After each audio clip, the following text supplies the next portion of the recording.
அன்பானவர்களே, இன்றைய தினத்திலே மனித தயவு, ஃபேவர் ஆஃப் மேன் என்பதை குறித்து நாம் தியானிக்க இருக்கிறோம். நமது வாழ்விலே தேவ தயவு, தேவ கிருபை, அதுக்காக நாம் அதிகம் விரும்புவதுண்டு, அதை பற்றி அதிகம் கேட்பதுண்டு. அந்த தேவ கிருபை அதே போல அதற்கு அடுத்தபடியாக நம்மோடு வாழ்கின்ற, நம்முடைய வாழ்வில் இடைபடுகின்ற பல மனிதர்கள் இருக்கின்றார்கள். அந்த மனிதர்களுடைய ஒரு தயவும் நமக்கு தேவைப்படுகிறது. நான் தேவனை பின்பற்றுவதால் மனித தயவு எனக்கு வேண்டாம் நினைக்கக்கூடாது. தேவனெல்லாம் பார்த்து கொள்வார் என்று சொல்லக்கூடாது. தேவன் அவர் தானாய் செய்கின்ற கிரியைகளை செய்கிறார். அதே வேளையில் பல விஷயங்களை மனிதர்கள் மூலமாகத்தான் நமது வாழ்விலே செய்கிறார். சரிதானே? ஆமென். அப்போ அதை நாம் உணர வேண்டும். ஒரு மனிதனுடைய உள்ளத்திலே நம்மை பார்த்து ஒரு தயவு உண்டானால்தான் அந்த மனுஷன் அதை செய்வான். தேவன் செய்ய வைக்கிறவர். ஆனா அதுல அந்த மனுஷனுக்கும் ஒரு தயவு வரணும். அது இன்னைக்கு நம்ம புரிந்து கொள்ளணும். அது எனக்கு வேணும் என்று சொல்லி நாம ஆண்டவரிடத்தில் கேட்டு பெற்றுக்கொள்ளணும். மனுஷன் போய் கெஞ்ச முடியாதுல்ல, கெஞ்சக்கூடாதுல்ல, தேவனிடத்துல தான் கேட்கணும். அப்பொழுது அவர் எந்த மனிதனுடைய தயவு எப்பொழுது என்ன நிலையில் நமக்கு வேண்டுமோ அதை அழகாக தருவார். அல்லேலூயா. எனவே அந்த மனுஷ தயவு குறித்து பைபிள் சொல்லுகிற வசனங்களை நாம் இன்றைக்கு கொஞ்சம் கற்றுக்கொள்வோமாக. முதலாவது, இயேசுவானவர் மனித தயவில் பெருகினார் என்பதை லூக்கா சுவிசேஷம் 2வது அதிகாரம் 52ஆம் வசனத்திலே படிக்கிறோம். லூக்கா 2:52. இயேசுவானவர் ஞானத்திலும் வளர்த்தியிலும் தேவ கிருபையிலும் மனுஷர் தயவிலும் அதிகமாய் விருத்தி அடைந்தார். அல்லேலூயா. Praise the Lord. ஸ்தோத்திரம் பண்ணுவோம். ஹல்லேலூயா. ஸ்தோத்திரம் ஸ்தோத்திரம் ஸ்தோத்திரம். Praise the Lord. Hallelujah hallelujah. Amen amen amen. Glory. Hallelujah. இயேசுவானவர் ஞானத்திலும் வளர்ச்சியிலும் தேவ கிருபையிலும் மனுஷர் தயவிலும் அதிகமாய் விருத்தி அடைந்தார். ஞானத்திலே மென்டல் growth, நல்ல மனதளவிலே உள்ள வளர்ச்சியில நல்ல விருத்தி அடைந்தார். வளர்த்தியிலே சரீர பிரகாரமான பிசிக்கல் growth, சரீர பிரகாரமான வளர்ச்சியிலே அவர் நல்ல விருத்தி அடைந்தார். தேவ கிருபையிலே பிதாவானவருடைய கிருபை தயவு, அதிலே நன்றாக விருத்தி அடைந்து வளர்ந்தார். அடுத்தது மனுஷர் தயவிலே விருத்தி அதிகமாய் விருத்தி அடைந்தார். அல்லேலூயா. ஆண்டவர் இயேசு கிறிஸ்துவுக்கே மனித தயவு தேவைப்படுகிறது பட்டிருக்கிறது. அப்போ நம்ம சிலருக்கு ஒரு பெரிய ஆள் தோரணம் வந்துடும். கொஞ்சம் விசுவாசம் வந்த உடனே, ஜெபிக்க பழகின உடனே, தேவனுடைய கிரியைகள் நம்ம வாழ்க்கையில நடக்க ஆரம்பிச்ச உடனே பலருக்கு என்ன ஆகுதுன்னா, நான் பார்த்து கொள்ளலாம், ஒருத்தனும் எனக்கு வேண்டாம், யாரும் எனக்கு உதவி செய்ய வேண்டாம், நான் பார்த்து கொள்வேன். விசுவாசம் வேணும். ஆனா மனுஷனை நம்ம ரொம்ப அற்பமா நினைக்கிறது, மனுஷனை வித்தியாசமா நினைச்சு ஒரு மாதிரி நடத்துறது, அந்த மாதிரி இது வரக்கூடாது. அது சரியில்லை. இயேசு கிறிஸ்துவே தன் வாழ்விலே தேவ கிருபை பூரணமா அவருக்கு இருந்துச்சு. இருந்தாலும் மனுஷர் தயவிலும் வளர்ந்து அதிகமாய் விருத்தி அடைந்து கொண்டே வந்தார். அல்லேலூயா. பிள்ளைகளே, சிலருக்கெல்லாம் அப்படி வந்துரும். பிசாசானவன் உங்களுக்கு தராம தடை பண்ணிக்கிட்டே இருப்பான்.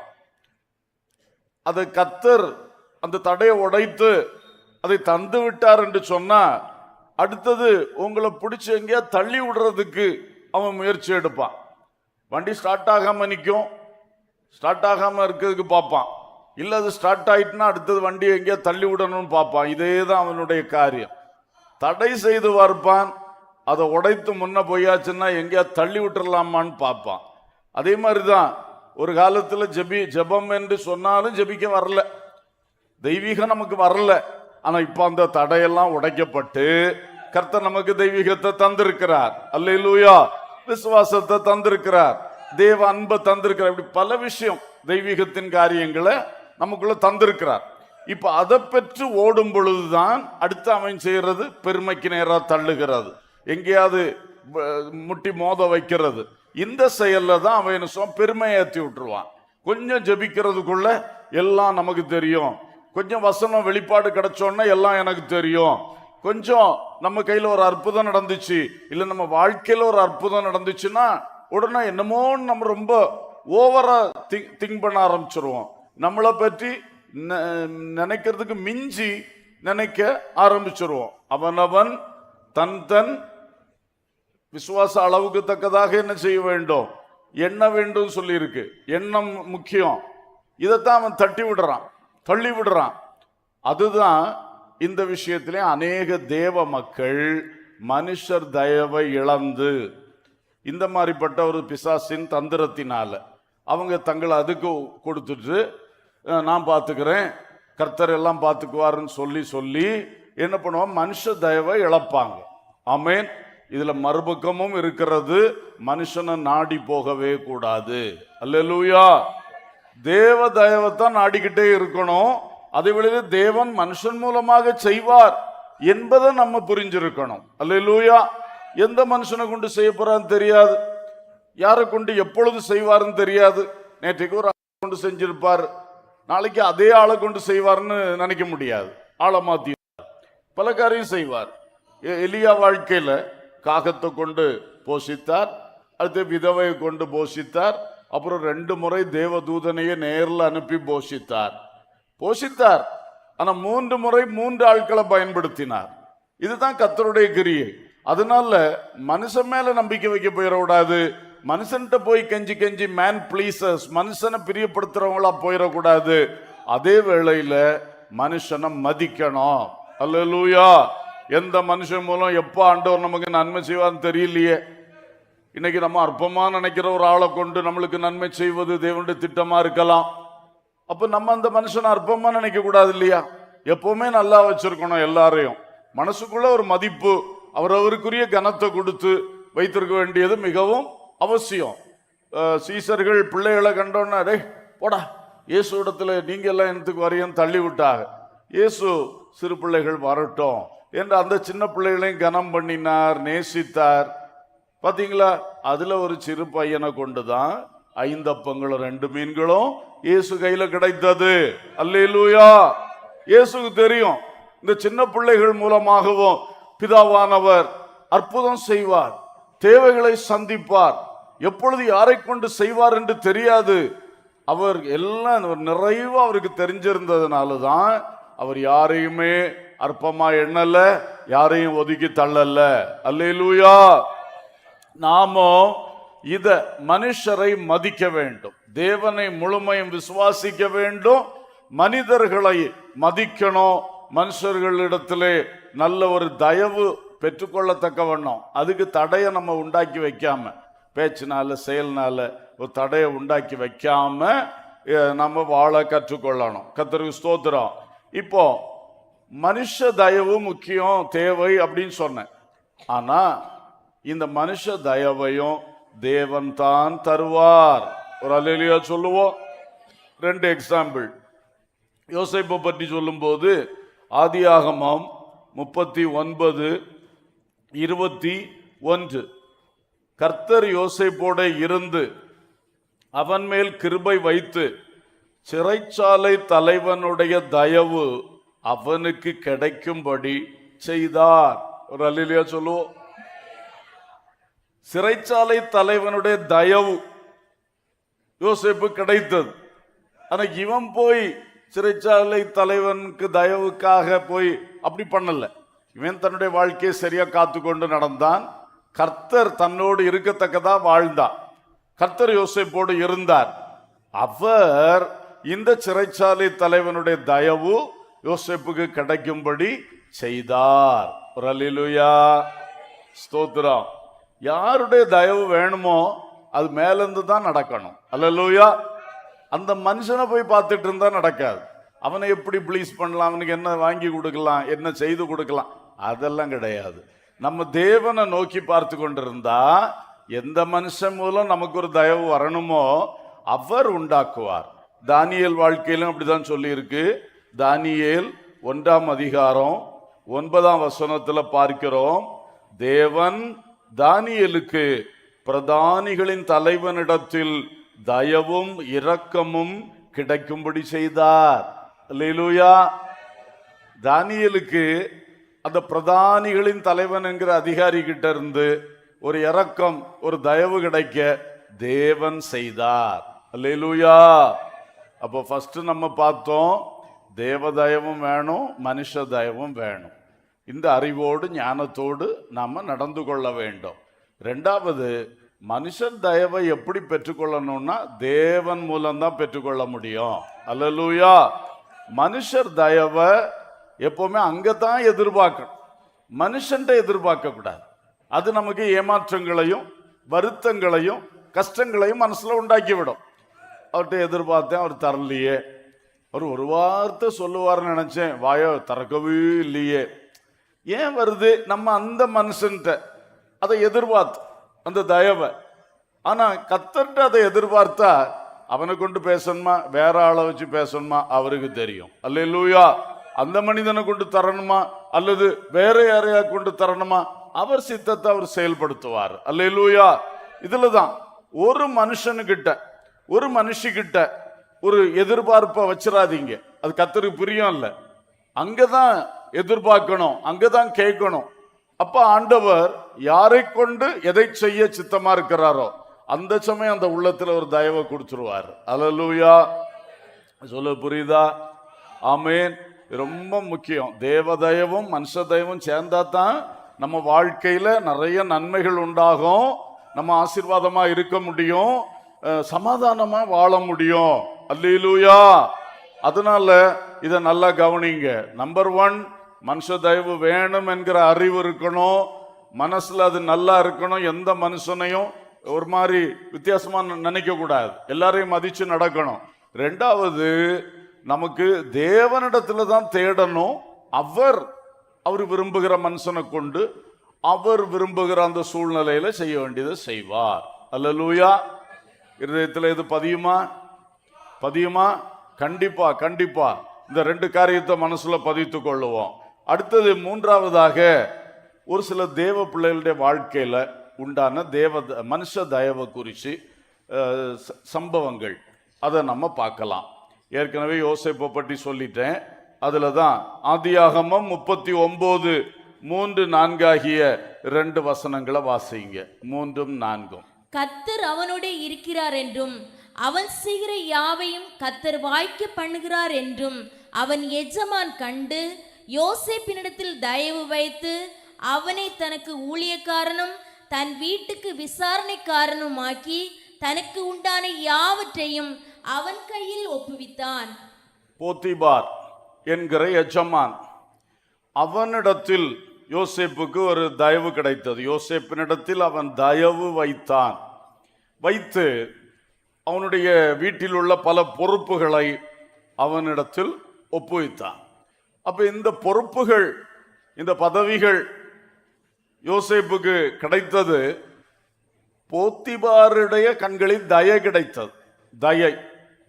கிடைத்தனால்தான் இந்த பையனுக்கு அவன் இந்த பொறுப்புகளை தைரியமாக ஒப்பு கொடுத்தான். ஆனா அதுக்கு அடிப்படை காரணம், கர்த்தர் யோசேப்போட இருக்கிறார் என்று போத்திபார் கண்டான். ஆமென். போத்திபாருக்கு தூண்டுதல் வந்த காரணம், இவன் மேல ஒரு தயவு வந்த காரணம் என்னன்னா, இந்த பையனோட கர்த்தர் இருக்கிறார், ஒரு தெய்வீகம் இல்லைன்னா இவன் இப்படி நிற்க முடியாது. போத்திபாருக்கு கர்த்தரை பற்றி என்ன தெரியும்னு எனக்கு தெரியல. ஆனா அவன் எல்லாம் தெய்வனை பற்றி ஒரு தெய்வம் உண்டுன்னு அவங்களுக்கு தெரியுமே. அப்ப இவன்கிட்ட ஒரு தெய்வ சக்தி இருக்கு, தேவன் இவனோட இருக்கிறார், கர்த்தர் இவனோட இருக்கிறார், ஒரு மனுஷனுக்கு மிஞ்சின ஒரு கிருபை இவனுக்கு இருக்கு என்பதை அவன் கண்டுபிடிச்சான். அல்லேலூயா. அப்போ ஒரு பக்கம் தேவன் போத்திபாருடைய உள்ளத்துல கிரியை செய்தா சந்தேகமே இல்லை. ஆனா அதுக்கு தக்கதா இவன் வாழ்க்கையில கர்த்தர் இவனோடு இருக்கத்தக்கதா இவன் வாழ்ந்தான். ஹல்லேலூயா.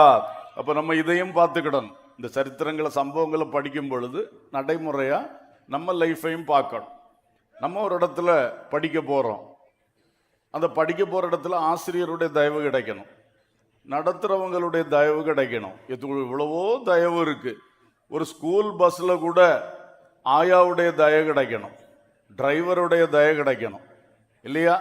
இல்லைன்னா பிள்ளைகளை ஏறுறதுக்கு முன்னால ஆக்சிலேட்டரை மிதிச்சிருவாரு, அது விழுந்து கிடக்கும். எல்லாத்துலேயும் தயவு தேவை இருக்கு.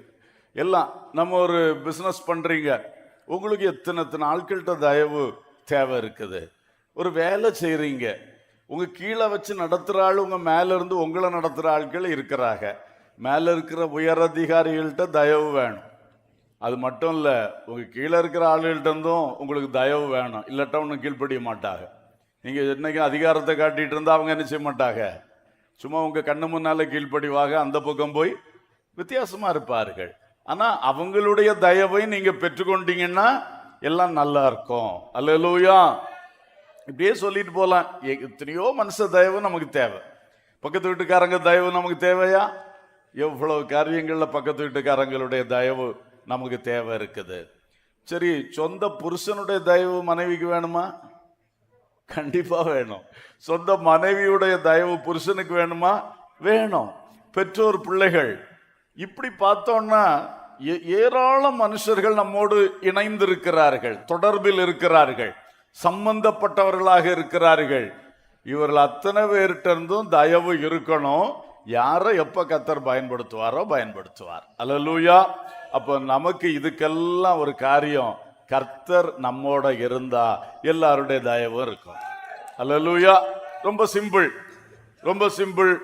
கர்த்தர் என்னோடு இருக்கிறாரா, கர்த்தர் என்னோடு இருக்கிறாரா, இதை எப்பவும் செக் பண்ணிக்கிடணும். பரிசுத்த ஆவி எனக்குள்ள இருக்கிறாரா, அவர் எனக்குள் கிரியை செய்து கொண்டிருக்கிறாரா, இது போதும். பரிசுத்த ஆவியானவர் எனக்குள் இருக்க வேண்டும், பரிசுத்த ஆவியானவர் எனக்குள் கிரியை செய்து கொண்டிருக்க வேண்டும். ஒரு அல்லேலூயா சொல்லுவோம். இதை அடிக்கடி செக் பண்ணிடுங்க. அவர் துக்கப்பட்டுட்டு கிரியை செய்யாம இருந்துடக்கூடாது.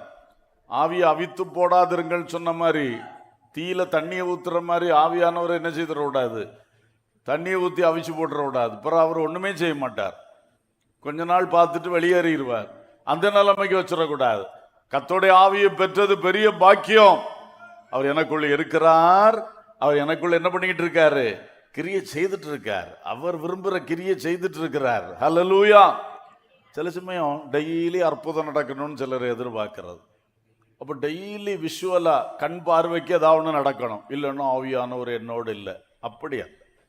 அவர் சில நாள் அற்புதம் செய்வார், சில நாள் ஒண்ணுமே செய்யாம இருந்து நம்மளை சில பரீட்சையின் பாதையில நடத்திக்கிட்டு இருப்பாரு, சைலண்டா இருப்பாரு. அதெல்லாம் இருக்கு. அதுவும் அவருடைய கிரியை தான், இதுவும் அவருடைய கிரியை தான். சந்தேகப்பட்டுறக்கூடாது. ஆனா கர்த்தர் என்னோடு இருக்கிறார், கர்த்தர் என்னோடு இருக்கிறார். அல்லேலூயா. யோசேப்போடு கர்த்தர் இருக்கிறார் என்றும் அவன் செய்கிற யாவையும் கர்த்தர் வாய்க்க பண்ணுகிறார் என்றும் கண்டான். இதுக்கும் ஒரு அல்லேலூயா சொல்லுவோம். யோசேப்பு கையில எதை கொடுத்தாலும் அது வாய்க்கும். இதுதான் போத்திபாருக்கு வந்த தூண்டுதல். இந்த எகிப்தில் உள்ளவங்கள்ட்ட கொடுத்தா ஒன்றும் நடக்கலையே, அவன்கிட்ட கொடுத்தா ஒன்றும் நடக்கலையே, இவன்கிட்ட கொடுத்தா அறகுறையா நடக்குது. இந்த பையன் சின்ன பையன், ஆனா இவன்கிட்ட எதை கொடுத்தாலும் இவன் என்ன பண்றான், மேன்மையா செய்யறானே என்று அதைத்தான் அவன் கண்டான், தயவு வைத்தான். அல்லேலூயா.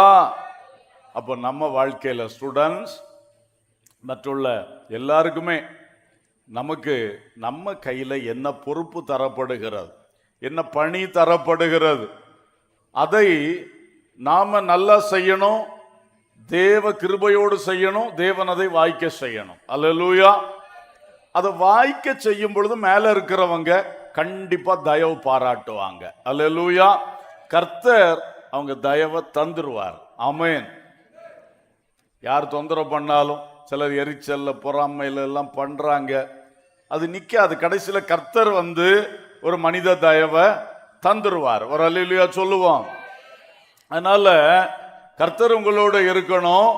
நீங்க வந்து எடுக்கிற காரியத்தை ஜெபத்தோடு தேவ பயத்தோடு மனப்பூர்வமாய் முழு இருதயத்தோடு செய்து வெற்றி பெறுங்கள்.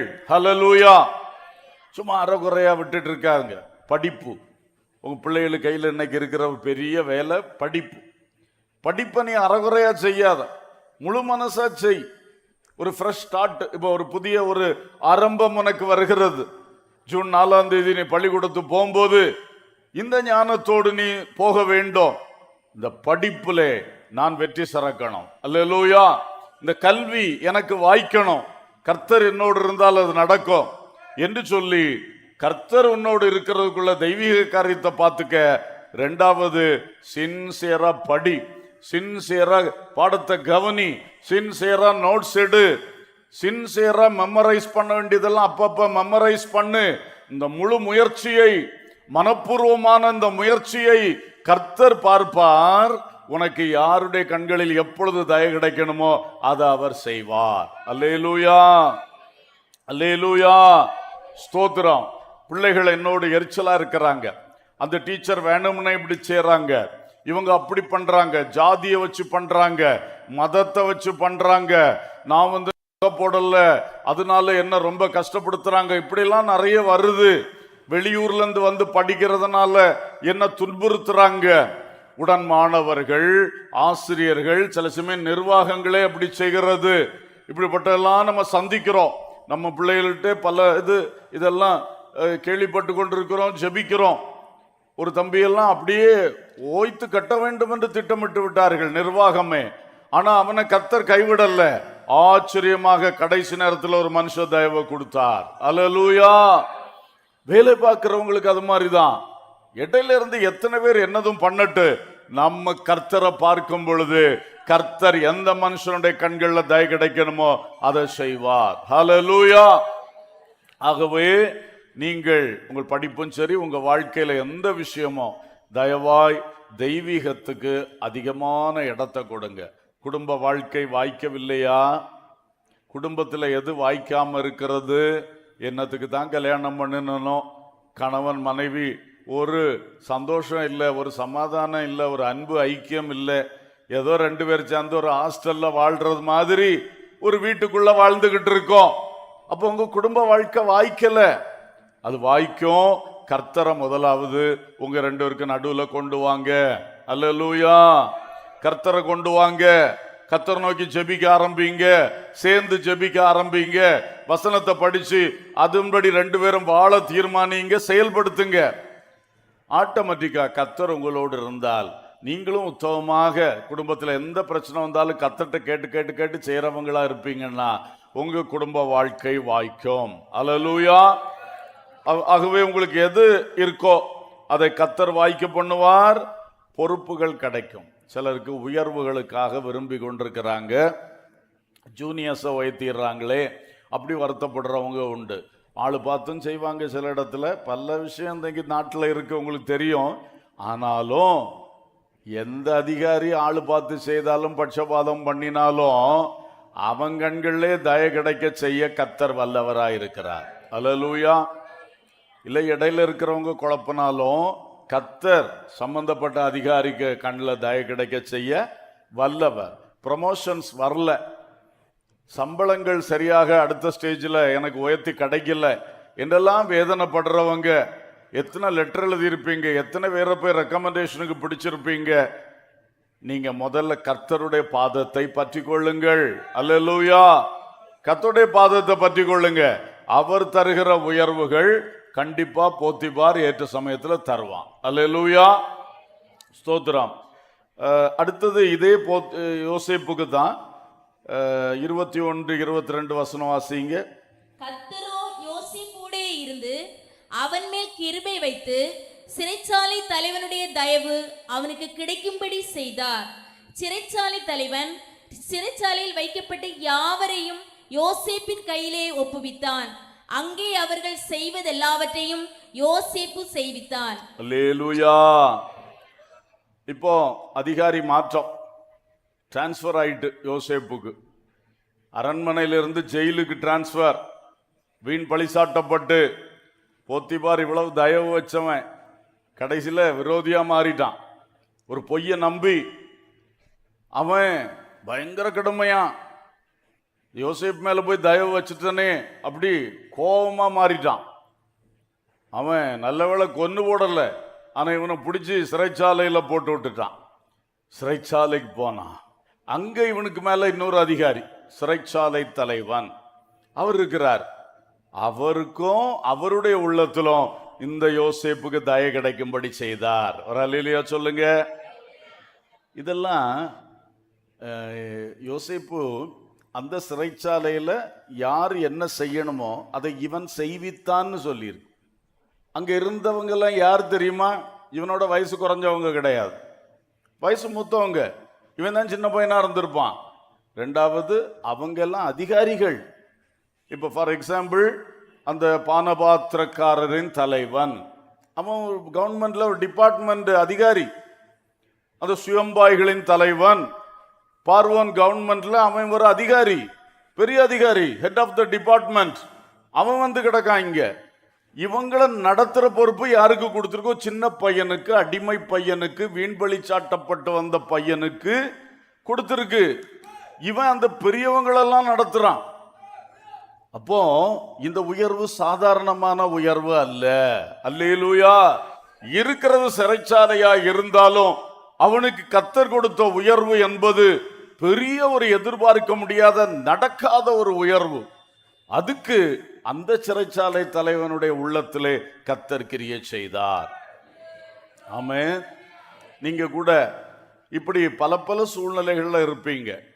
உங்களுக்கு டிரான்ஸ்ஃபர் ஆகும், அல்ல உங்க மேல இருக்கிற அதிகாரிகள் டிரான்ஸ்ஃபர் ஆவாங்க, நிறைய விஷயம் நடக்கும். எது நடந்தாலும் இவனுக்கு பொத்திபார் வீட்டிலையும் தயை கிடைக்க செய்தாரு, சிறைச்சாலையிலையும் தயை கிடைக்க செய்தாரு. ஏன்னா மாறாத கர்த்தர் அவனோடு கூட இருந்தார். அல்லேலூயா. நல்ல கவனிங்க. பொத்திபார் வீட்டுல நல்லாவே இருந்தான், அப்ப கர்த்தரோட இருந்தான். சிறைச்சாலையில படு பரிதாபமா கிடந்தான், அப்பொழுதும் கர்த்தரோடு இருந்தான்.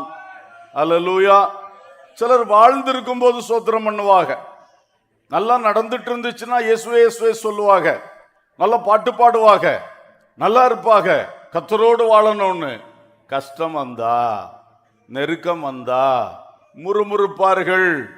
கர்த்தரையே முறுமுறுப்பார்கள், எல்லாரையும் முறுமுறுப்பார்கள். ஊழியக்காரங்களை முறுமுறுப்பாங்க, கூட இருக்கிற விசுவாசிகளை முறுமுறுப்பாங்க, தங்களோடு சம்பந்தப்பட்ட எல்லாரையும் முறுமுறுப்பான். இவனாலதான் அவனாலதான் மொத்த தெய்வீகத்தை இழந்துருவாங்க. யோசேப்பு இவ்வளவு பயங்கர வீண் பழி சாட்டப்பட்டு அந்த சிறைச்சாலையில போன வேளையிலும் கர்த்தரை மாத்திரம் விட்டு விடவில்லை. அல்லேலூயா. இங்கே அந்த வசனம் அப்படித்தானே சொல்லிச்சு, கர்த்தரோ கர்த்தரோ யோசேப்போடு. பைபிளை பாருங்க, கர்த்தரோ யோசேப்போடு இருந்து. ஹல்லேலூயா. அரண்மனை வாழ்விலும் கர்த்தர் யோசேப்போடு இருந்தார், பொத்திபார் இடத்துல தயை கிடைக்க செய்தார். சிறைச்சாலை வாழ்விலும் கர்த்தர் யோசேப்போடு இருந்தார், அந்த சிறைச்சாலை தலைவனுடைய தயவு கிடைக்க செய்தார். அல்லேலூயா. இப்ப போயிருக்கிற கம்பெனி மோசமான கம்பெனி. பழைய தோட்டம் நல்லா இருந்து, திராட்சை தோட்டம் போல இருந்து, ராஜாவின் தோட்டம் போல இருந்து, இப்ப போயிருக்கிற தோட்டம் பரிதாபமா இருக்கு. பாலும் வெட்டாது, கனியும் தராது, பரிதாபம். சிறைச்சாலை போல இருக்கு. ஆனாலும் உன்னோடு கர்த்தர் இருந்தால் தயை கிடைக்க செய்வார். அல்லேலூயா. எந்த சூழ்நிலைக்கும் கர்த்தர் நம்மோடு இருக்க வேண்டும், அவர் நமக்கு உயர்வுகளை கண்டிப்பாக தருவார். ஹல்லேலூயா. என்னை நோக்கி கூப்பிடு, நான் உனக்கு மறு உத்தரவு தந்து நீ அறியாததும் உனக்கு எட்டாததுமான பெரிய காரியங்களை அறிவிப்பேன்னு சொன்னார். அல்லேலூயா. எட்டாத பெரிய காரியங்களை அறிவிக்கிறவர், எட்டாத உயரத்தில் நம்மை தூக்கி வைக்கிறவர். நீ வால் ஆகாமல் தலை ஆவா என்ற வாக்குத்தத்தத்தை உன் வாழ்விலே அவர் நிறைவேற்றுவார். ஹல்லேலூயா. ஒரு பொழுதும் நீ கீழாக மாட்டாய், நீ மேலாவாய். ஹல்லேலூயா. இன்றைக்கு நீ இருக்கிற நிலைமை எப்படி இருந்தாலும் கர்த்தர் உன்னோடு இருந்தால், கர்த்தர் உன்னோடு இருந்தால் மனுஷ தயவை உனக்கு தந்து நீ எதிர்பார்க்காத மேன்மைகளை உன் வாழ்வில் தருவார். எத்தனை விசுவாசிக்கிறீங்க? ஹல்லேலூயா. வாழ்க்கை பாதையில தருவார் ஐயா. சொந்தக்காரங்க மத்தியில உயர்த்தி வைப்பார். எங்க உயர்த்தணும் சித்தம் கொண்டாரோ அங்க செய்வார். நீங்க மட்டும் கர்த்தரோட இருங்க. கர்த்தர் உங்களோட இருக்கிறார் என்பதை எப்பொழுதும் செக் பண்ணிக்கிடுங்க. ஹல்லேலூயா. அவரோட பேசிட்டே இருங்க. அவர் ஆலோசனை கேட்டு நடந்துகிட்டே இருங்க. ஸ்தோத்திரம். ஆமீன். ஸ்தோத்திரம். அது ரொம்ப முக்கியம். யோசேப்புடைய வாழ்க்கையில நம்ம பார்த்தோம். அடுத்தது நேர பார்வோன்ட்ட தயவு கிடைச்சிருச்சு. 41ஆம் அதிகாரம் 38ஆம் வசனத்துல, அப்பொழுது பார்வோன் தன் ஊழியக்காரரை நோக்கி, தேவ ஆவியை பெற்ற இந்த மனுஷனை போல வேறொருவன் உண்டோ என்றான். ஒரு அல்லேலூயா சொல்லுங்களேன். பார்வோன் தேவாவியை பற்றி பேசுறான், போத்திபார் கர்த்தரை பற்றி பேசுறான். என்ன ஆச்சரியமா இருக்குதெல்லாம். பார்வோன் சொல்றான், இவன் ஞானமுள்ளவன்னு சொல்லி நிறுத்தல, தேவ ஆவியை பெற்றிருக்கிறான். உங்களுக்கு புரியலையோ? இது ஒரு ஒரு ஒரு தீர்க்கதரிசி வாயிலிருந்து வந்தா நமக்கு அது பெரிய விஷயம் இல்லை. யார் வாயிலிருந்து வருது இந்த வார்த்தை? பார்வோன். அவனுக்கும் தேவனுக்கும் சம்பந்தமே கிடையாது. அவன் வாயிலிருந்து சொல்றான், இவனுக்குள்ளே தேவ ஆவி இருக்கிறார். ஹல்லேலூயா. என்ன ஆச்சரியம் பாருங்க. யோசேப்புடைய வாழ்க்கை எப்படிப்பட்ட ஒரு வாழ்க்கை. அடிப்பட்டதும் வேதனைப்பட்டதும் நெருக்கப்பட்டதும் ஒரு பக்கம் நடந்துகிட்டே தான் இருக்கு. அந்த புடமிடுதலுக்குள்ளாக கர்த்தர் அவனோடு இருந்தது மட்டுமல்ல, கர்த்தர் அவனோடு இருக்கிறார் என்பதை எல்லாரும் காணத்தக்கதாக சாட்சியாய் வாழ்ந்தான். அல்லேலூயா. சாட்சியாய் வாழ்ந்தான். ஹல்லேலூயா. அவன் மேல வீண் பழிய போட்டாலும் அவனுக்கு உயர்வு தானா வருது. அவன் கையில எதை கொடுத்தாலும் அது வாய்க்கிறது. இப்போ பார்வோனுக்கு சொப்பனத்துக்கு அர்த்தம் சொல்லி பெரிய தெளிவை கொடுத்துட்டான். பார்வோனும் அவனுடைய ஊழியக்காரர்களும் அப்படியே அதை நம்பி ஏற்றுக்கொள்ற அளவுக்கு கர்த்தர் கிரியை செய்தார். ஒரே வார்த்தை சொன்னா, தேவ ஆவியை பெற்ற இந்த மனுஷனை போல வேற ஒருத்தனும் இல்லை. எப்ப மந்திரிமார் அதிகாரிகள், உங்களுக்கு ஒருத்தனுக்கும் தேவ ஆவி கிடையாது. என்ன ஆவி உங்களுக்குள்ள இருக்கோ தெரியல. இவன் ஒருத்தனுக்கு தான் என்ன இருக்குது. அதான் அதனுடைய அர்த்தம். தேவ ஆவியை பெற்ற மனுஷன் இவனை போல ஒருத்தன். அங்க எப்படி தேவ ஆவி இருக்கும் அவன்கிட்ட? அசுத்த ஆவி, அந்தகாரவாய் ஆவி இல்ல இருக்கும், பொல்லாத ஆவி இல்ல இருக்கும். பார்வன் அதை கரெக்டா கண்டுட்டான். இவன் ஒருத்தன் தேவ ஆவியை உடையவன். ஹல்லேலூயா. புதிய ஏற்பாட்டு பக்தன்னாலும் அவன் பரிசுத்த ஆவி அவனுக்குள்ள இருக்கிறார், நிறைந்திருக்கிறார். இது பழைய ஏற்பாட்டு பக்தன். பழைய ஏற்பாட்டு பக்தன் சின்ன பையன், அவனுக்குள் தேவ ஆவி இருக்கிறார் என்று பார்வோன் சாட்சி கொடுத்தான். ஹல்லேலூயா. தம்பி, தங்கச்சி, உன் பள்ளிக்கூடத்துல உனக்கு இப்படி ஒரு சாட்சி கிடைக்குமா? கிடைக்குமா? நீ அதை விரும்புதியா? ஒரு அல்லேலூயா சொல்லு. உனக்காக உங்க பெற்றோர் தான் அல்லேலூயா சொல்லு. நீ சொல்லு. ஆமென். இதைத்தாங்க விரும்பணும். இதான் விரும்பணும். நமக்குள்ள அந்த சாட்சி வெளிப்படணும். ஹல்லேலூயா. பல இடத்துல வேலைக்கு போறீங்க, இயேசுவை பற்றி அறியாத அதிகாரிகள்ட்ட எல்லாம் வேலைக்கு போறீங்க. ஆனா அவங்க உங்க வாழ்க்கை மூலம் தேவனை அறிக்கை பண்ணத்தக்கதாக இருக்க வேண்டும். அல்லேலூயா. கர்த்தர் அதை செய்வார். செய்வார். அவளுடைய கண்களிலே உங்களுக்கு தயை கிடைக்கும். இப்ப அவனுக்கு பார்வோன் சொல்லிட்டான், யோசேப்பை நோக்கி, பார், எகிப்து தேசம் முழுமைக்கும் உன்னை அதிகாரி ஆக்கினேன். ஒரு அல்லேலூயா. எப்பா, அந்த சின்ன பையனுடைய உயர்வை சொல்லவே முடியாது. எங்க போயிட்டான்? இப்போ ஒரு மேப்பன் வீட்டில் பிறந்த பையன். ஆடு மேய்க்கத்தான் தெரியும். அதுவும் ஒழுங்கா தெரியுமான்னு எனக்கு தெரியல. ஏன்னா சின்ன பையன் இல்ல, பெரியவங்கெல்லாம் ஆடு மேய்ச்சிட்டு அவர் கூட போயிட்டு வருவாருன்னு நினைக்கிறேன். இந்த பையன் எப்படி ஷைன் பண்றான், எப்படி எக்ஸல் பண்றான் பாருங்க. அதுக்கெல்லாம் காரணம் கர்த்தர் அவனோடு இருந்தார். அவன் அதுக்கு தக்கதா வாழ்ந்தான். ஹல்லேலூயா. இந்த ஒரு காரியத்தை திரும்ப திரும்ப நான் வலியுறுத்தி சொல்லிட்டு இருக்கேன். பிள்ளைகளே, பெரியோர்களே, தயவு செய்து ஒரு புதிய ஒரு ஆண்டுக்குள் நீங்க கால் எடுத்து வைக்கிறீங்க, கண்டிப்பாக எல்லார் வாழ்விலும் இதை சிந்தியுங்கள். கர்த்தர் உங்களோடு இருக்கணும், அதுக்கு தக்கதாக நீங்க கர்த்தரோட வாழணும். ஹல்லேலூயா. அப்பொழுது எட்டாத உயரத்தில் கர்த்தர் உன்னை கொண்டு வைப்பார். ஸ்தோத்திரம். போத்திபார் வீட்டில் போனா இந்த பையனை நம்பி வீட்டே கொடுத்துட்டான். ஜெயிலில் போனா இந்த பையனை நம்பி ஜெயிலே கொடுத்துட்டான். அவன் பார்வோனுக்கு முன்னாடி போனா இவன் நம்பி நாட்டையே கொடுத்துட்டான். ஐயா, இது நம்ப முடியாத சரித்திரம். நம்ம இதை படிச்சு இருக்கிறதுனால நமக்கு அதோடைய மேன்மை என்னன்னு புரிய மாட்டேங்குது. கொஞ்சம் ஆராய்ச்சி பண்ணா தான் தெரியும். எவன் கொடுப்பான்? வீட்டை கொடுப்பானா? தனக்கு ராஜா கொடுத்த பொறுப்பு ஜெயில நடத்துறது. அதை போய் இந்த பையனுக்கு கையில கொடுத்து வேடிக்கை பார்க்க முடியுமா? நாட்டே கொடுத்துட்டு, எப்பா நான் ராஜா என்கிற ஸ்தானத்தில் மட்டும் ஒன்றும் இல்லை, பெரியவனா இருப்பேன், மற்றபடி நீ எல்லாம் பார்த்துக்க, உன் ஆர்டர் இல்லாம ஒருவன் ஆகில் இங்க கையை காலை அசைக்க கூடாதுன்ட்டான். அல்லேலூயா. இதெல்லாம் எதுக்கு எழுதி வச்சிருக்கு? இன்றைக்கு சின்ன பிள்ளையா இருக்கிற, வாலிபனா இருக்கிற உனக்காகத்தான் எழுதி வச்சிருக்கு. அல்லேலூயா. நீ இதை உள்ள எடுத்துக்க, உள் வாங்கிக்க. நீ கர்த்தர் உன்னோடு இருக்கத்தக்கதாக வாழத் தொடங்கு. ஆமென். இதை மட்டும் கரெக்டா நீ செஞ்சீன்னா யோசேப்புக்கு மட்டுமல்ல, இந்த அனுபவத்தில் வருகிற அத்தனை பேருக்கும் நன்மைகளும் உயர்வுகளும் கண்டிப்பாக வரும். அல்லேலூயா.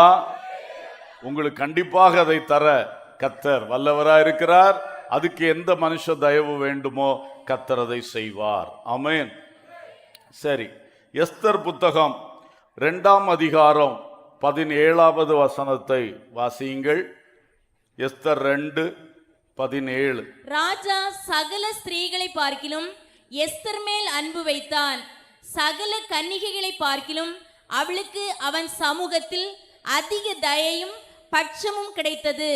ஆகையால் அவன் ராஜ கிரீடத்தை அவள் சிரசின் மேல் வைத்து அவளை வஸ்தியின் ஸ்தானத்திலே பட்டத்து ஸ்திரீயாக்கினான். ஒரு அல்லேலூயா சொல்லுவோம். ஸ்தோத்திரம். சகல கன்னிகைகளை பார்க்கிலும் அவளுக்கு ராஜாவின் சமூகத்தில் அதிக தயையும் பட்சமும் கிடைத்தது. உங்களுக்கு தெரியும், ராஜாவுக்கு பொண்ணு பார்க்கறாங்க. அந்த நாட்டில் உள்ள ஸ்திரீகள், அந்த பெண்கள், வாலிப பிள்ளைகள் எல்லாரும் போறாங்க. ஒரு ஆளுக்கு தான் வேலை கிடைக்கும், அந்த ராஜஸ்திரி என்கிற ஸ்தானம் கிடைக்கும். ஆனால் எத்தனையோ அப்ளிகேஷன்ஸ், எத்தனையோ பேர் போயிருக்க. அதுக்குள்ள ட்ரைனிங் கொடுக்குறாங்க.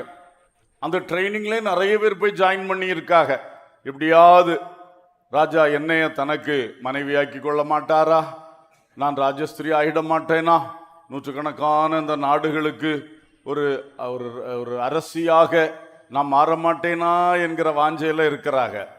அவரவருக்கு ராஜாவிடத்தில் பிரவேசிக்கிற முறை வரும் பொழுது நிறைய அவன் கேட்பான், உங்களுக்கு என்னெல்லாம் வேணும் சொல்லுங்க, ஸ்பெஷலா அதை கொடுங்க, இதை கொடுங்க, கேட்டு கேட்டு வாங்கி வாங்கி அழகுபடுத்தி அதை செய்து இதை செய்து பியூட்டி பார்லரில் போய் செய்கிற மாதிரிலாம் செய்து என்னெல்லாமோ பண்ணிட்டு போவாங்க.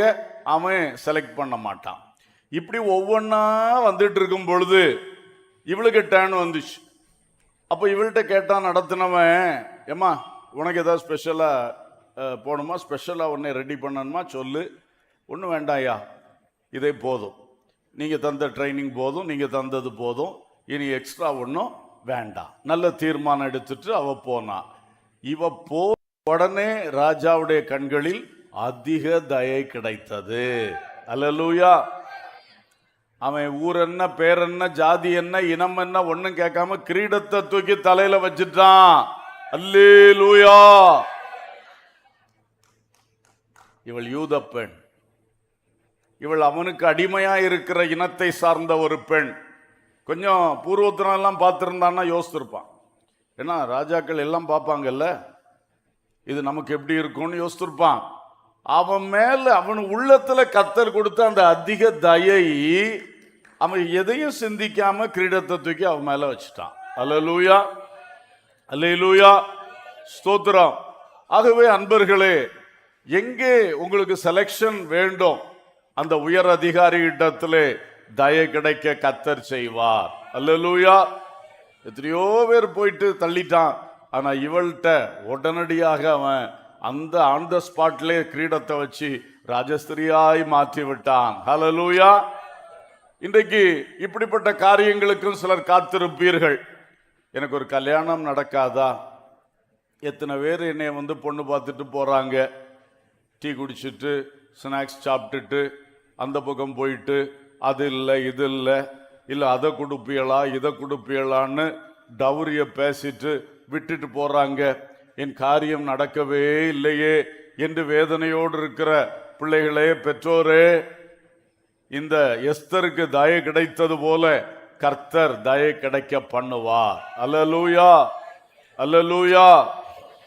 நிச்சயமா கர்த்தர் செய்வார்.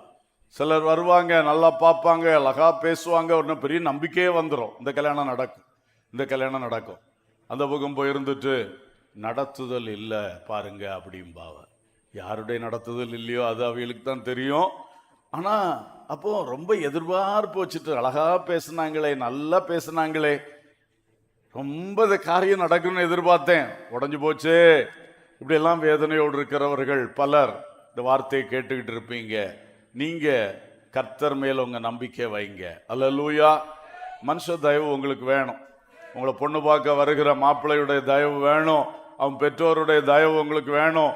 சில பையன்மாருக்கு பிடிச்சாலும் பெற்றோருக்கு பிடிக்காது, அப்போ நடக்க மாட்டேங்க. இப்படி நிறைய விஷயங்கள் இருக்கிறது. ஆனா நீங்க கர்த்தரை மட்டும் தேடுங்க, அவர் பாதத்துல கெஞ்சுங்க. அவர் யாரிடத்தில் தயை கிடைக்க பண்ணணுமோ பண்ணுவார். ஆமென், அல்லேலூயா, ஸ்தோத்திரம். பெற்றோரும் அப்படிதான். அந்த ஓட்டன் தானே, ஓட்டனை போய் சத்தம் போட்டுட்டு இருக்காதீங்க, என்னத்தை கொண்டு வாரீர் அப்படி இப்படின்னு பேசாதீங்க. அவர் அவருக்கு வேலையை செய்வார். பாஸ்டர்மார் சிலது ஆலோசனை சொல்லுவாங்க. பாஸ்டர்மார் புரோக்கராக மாற மாட்டோம், ஆலோசனை சொல்லுவோம், நீங்கள் பேசிக்கிடணும், அவ்வளோதான். அப்போ அந்த ஆலோசனை சொல்லும் போதும் சில நடக்கட்டா பாஸ்டர்மார்கிட்டையும் கோபம் வரும். இவருக்கு தேவ ஆவி இருக்கா, இவர்கிட்ட இவருக்கு என்ன வெளிப்பாடு இருக்கு, அப்படியெல்லாம் வரும் உங்களுக்கு. அது ஒண்ணுக்கு இடம் கொடுக்காம கர்த்தரை பாருங்க. அவர் தான் உங்க வாழ்க்கையை கட்டி எழுப்புகிறவர். அல்லேலூயா. அவர் உன்னை கைவிடவே மாட்டார். அவர் உன்னை எத்தனை காலம் தனிமையா வைக்க விரும்புகிறாரோ அப்படி செய்வார். எப்போ உன்னை குடும்பமாக்கணும்னு அவர் திட்டமிட்டு இருக்கிறாரோ அப்பொழுது அது நடக்கும். ஹல்லேலூயா. அதுக்கு யாருடைய மனுஷ தயவு வேணுமோ கர்த்தர் அந்த வேளையில் செய்வார். அதனால கர்த்தரை எதிர்பாருங்க. யோசேப்புக்கு தானியேலுக்கு எஸ்தருக்கு உண்டாக்குனது போல உங்களுக்கும் ஒரு தேவ தயவை கர்த்தர் உண்டு பண்ணுவாராக. இன்னொன்று சொல்ல விரும்புகிறேன்.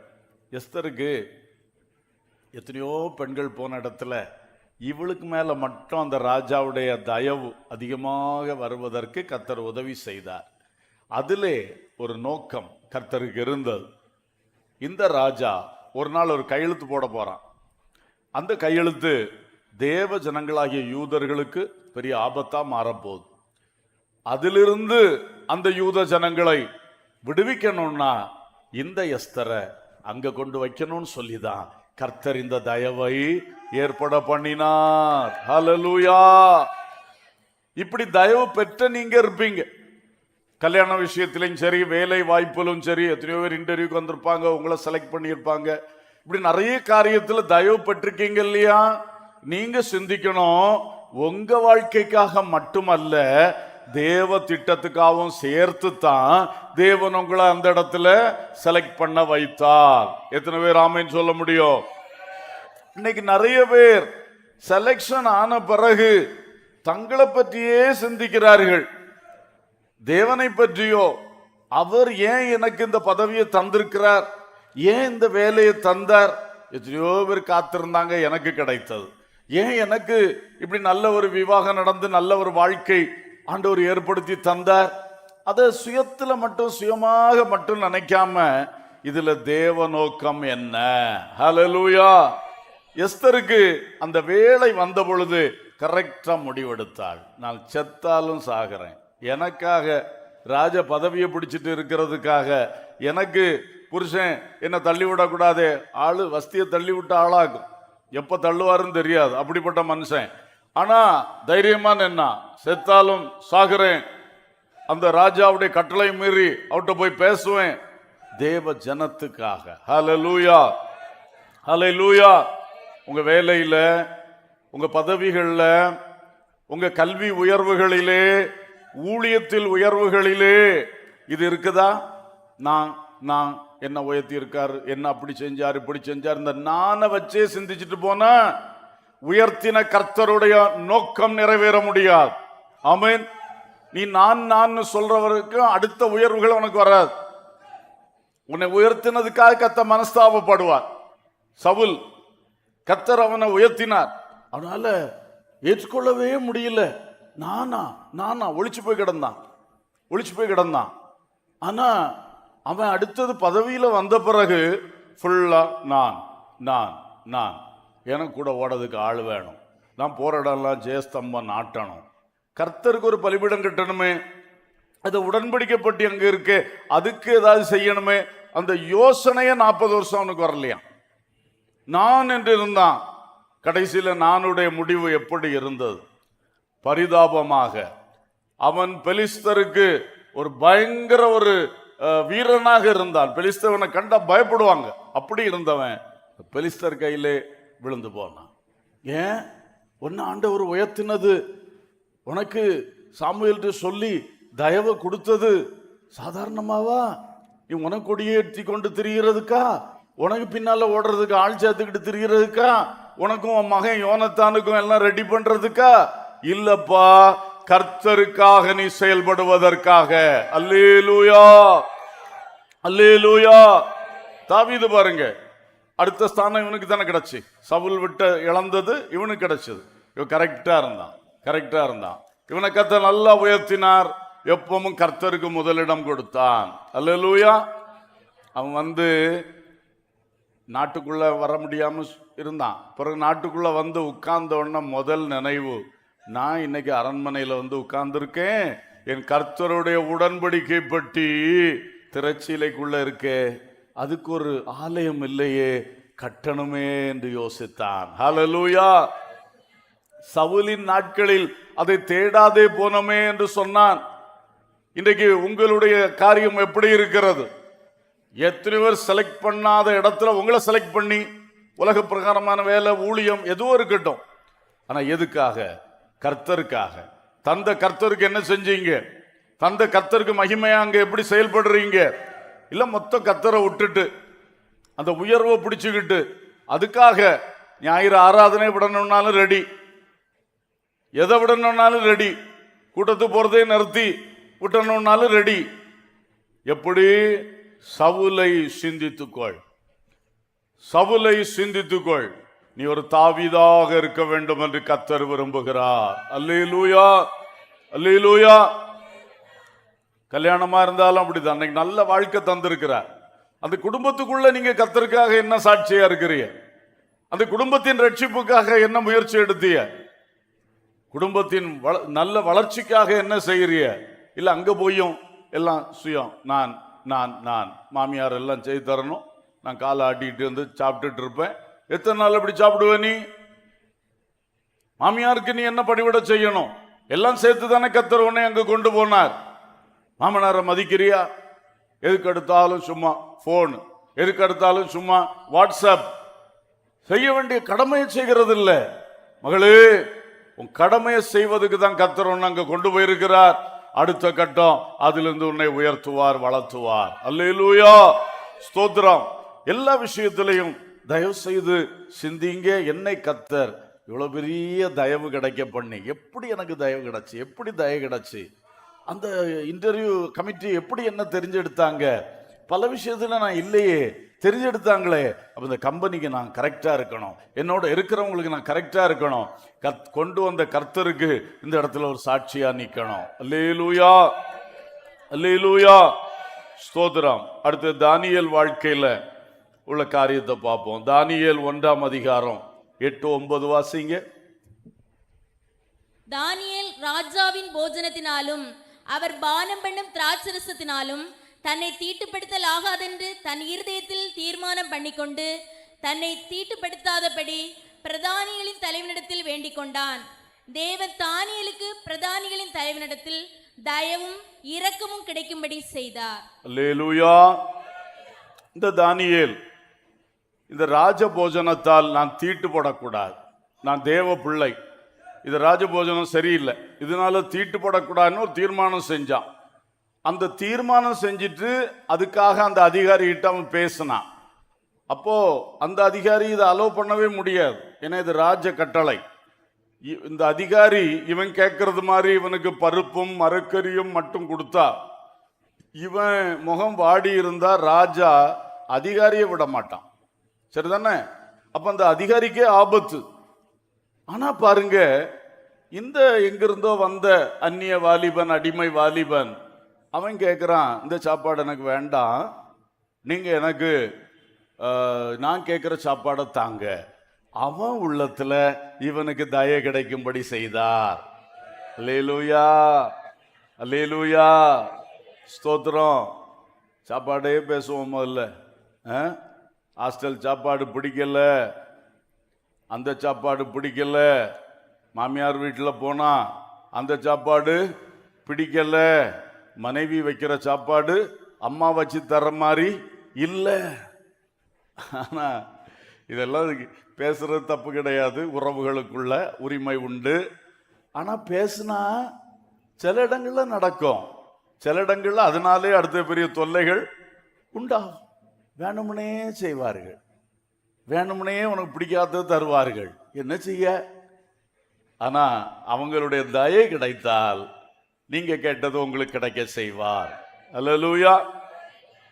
ஹாஸ்டல்ல அப்படிதான் பிள்ளைகள் சிலர் படுற பாடு, வீட்டில் வச்சு கொடுத்தா ஒழுங்கா சாப்பிட்டது கிடையாது, ஹாஸ்டல்ல போய் ஏங்கிக்கிட்டே இருப்பாவு, கிடைக்காது. அதனால ஒழுங்கா இப்ப கிடைக்கிறதுல என்ன செய்யுங்க?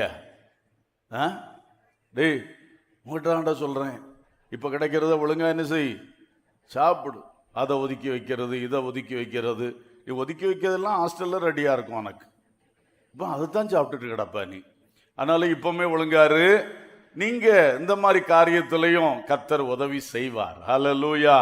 நம்முடைய எளிய அற்பமான விண்ணப்பங்களையும் கர்த்தர் ஏனென்று கேட்பார். ஆமென். கண்டிப்பா கண்டிப்பா கர்த்தர் பெரிய காரியத்தையும் செய்வாரு, சின்ன காரியத்தையும் நமக்காக செய்வார். எத்தனை பேர் விசுவாசிக்கிறீங்க? அல்லேலூயா. கண்டிப்பா செய்வார், கண்டிப்பா செய்வார். ஆனபடினாலே இந்த மாதிரிப்பட்ட விஷயங்களிலும் சிலருக்கு தயை கிடைக்க வேண்டி இருக்கு. கண்டிப்பா தயை கிடைக்கும். அல்லேலூயா. சகோதரா, எப்பா என் மனைவிட்ட ஒரு தயை கிடைக்காதா, ஒழுங்கா சாப்பாடாக்கி தரமாட்டாளா என்று நினைக்கிற சகோதரா, கர்த்தர் தருவார். ஹல்லேலூயா, ஹல்லேலூயா. சிரிப்பில்ல, இது உண்மை. யாருக்கோ கர்த்தருக்கு தான் தெரியும். அல்லேலூயா. அப்படித்தான் ஆண்டவர் செய்வார். சில மனைவிமார், இவருக்கு பிடிச்சது தான் நான் செய்து போடணும், ஏன் நாக்குக்கு ருசியா ஒரு நாளாவது சமைக்க விடுவாரா? விடமாட்டார். ஆனா நீங்க கர்த்தரிடத்துல ஜெபம் பண்ணா அவர் உள்ளத்திலே தயை கிடைக்கும்படி செய்வார். அல்லேலூயா, அல்லேலூயா. எங்கும் அப்படித்தான். அடுத்தது, இது வெறும் ஆகாரத்தின் விஷயம் அல்ல, தானியேலுக்கு இது விசுவாசத்தின் பிரதிஷ்டை. அல்லேலூயா. சாப்பாட்டுள்ள காரியம் மட்டுமல்ல அவனுக்கு, அவன் எல்லாம் சாப்பிடுறவன் தான், ஆனா அவனுக்கு இது என்னது? விசுவாசத்தில் உள்ள ஒரு பிரதிஷ்டை. ஒருவேளை அந்த விக்கிரகங்களுக்கு படைச்சதுன்னு நினைச்சானோ, ஏதோ காரணம் அவனுக்கு தான் தெரியும், நம்ம அதை ஆராய வேண்டிய தேவையில்லை. ஆனால் அவன் இது தெய்வீகத்துக்கு ஒத்து வராது, நான் வளர்ந்து வந்த விசுவாச பாதைக்கு இது ஒத்து வராது, இதை சாப்பிட முடியாது என்று தீர்மானிச்சான். அந்த தீர்மானத்தை கர்த்தர் கனம் பண்ணி அந்த பிரதானிகளின் தலைவனிடத்திலே தயை கிடைக்கும்படி செய்தார். ஒரு அல்லேலூயா சொல்லுவோம். அல்லேலூயா, அல்லேலூயா. நீங்க சில விஷயம் உங்களால் செய்ய முடியாது. ஸ்கூல்ல பிள்ளைகளுக்கு சில நான் கிறிஸ்டியன் ஸ்கூல்ஸ்ல படிக்கிற பிள்ளைகள் அங்க எழுப்பி விட்டு விக்கிரகத்தின் பாடலை பாடச் சொன்னா உனக்கு பாட முடியுமா? உன் விசுவாசம் அதுக்கு இடம் கொடுக்குமா? எல்லாம் கும்பிடுங்கன்னு சொன்னா, எல்லாம் அந்த நாமத்தை உச்சரிங்கன்னு சொன்னா உன்னால முடியுமா? முடியாது. அப்படி செஞ்சேன்னா யூ ஆர் காம்ப்ரமைசிங், நீ கர்த்தரை விட்டு கொடுக்குறன்னு அர்த்தம். அந்த இடத்துல எல்லாம் தானியேல மாதிரி நிக்கணும். ஆனா அன்பா நிக்கணும், பொறுமையா பேசணும், ஒரு மாதிரி வைராக்கியம் காட்டக்கூடாது. அன்பா அமைதியா அவன் பிரதானிகள் தலைவன்கிட்ட போய் பேசினான். அதே மாதிரி அந்த சம்பந்தப்பட்ட ஆசிரியர் இடத்துல, ஐயா இதுல இருந்து எனக்கு செய்ய முடியாது ஐயா, கொஞ்சம் விலக்கு கொடுங்க, மற்றபடி எல்லா காரியத்திலும் நான் ஒத்துழைக்கிறேன் சொல்லலாம். அப்படி சொல்லும் பொழுது உன்னுடைய விசுவாசத்தை, உன்னுடைய பிரதிஷ்டையை பார்க்கிற தேவன் அந்த மனிதனுடைய கண்களில் உனக்கு தயை கிடைக்கும்படி செய்வார். அல்லேலூயா, அல்லேலூயா. வேலை ஸ்தலத்திலும் அப்படிதான்.